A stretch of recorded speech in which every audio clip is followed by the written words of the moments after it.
Tell me a little bit about your interest. Why is this something that you thought was worth your weekend?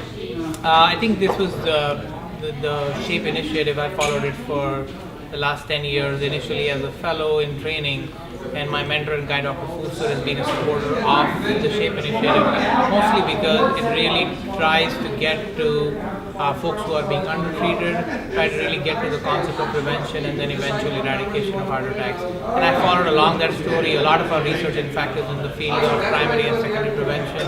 It just fits nicely with what we really want to try and accomplish. So there is a clear overlap in terms of goals for what the SHAPE initiative is trying to accomplish and what we're trying to do in our work at Bansilal. Now, the issue for a lot of this is that is there going to be funding?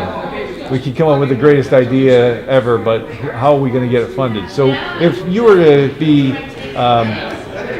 have somebody watching this who's the head of the Bill and Melinda Gates Foundation is watching this video, what would you say to that person about the compelling need for this trial?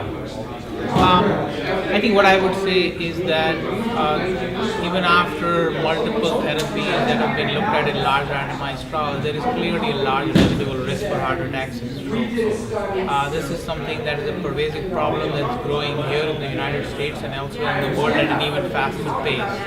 I think the need for a strategy to be able to identify folks early, to be able to instate many of the therapies that we have accumulated over time, so that can really impact cardiovascular events, heart attacks, strokes, and death down the road.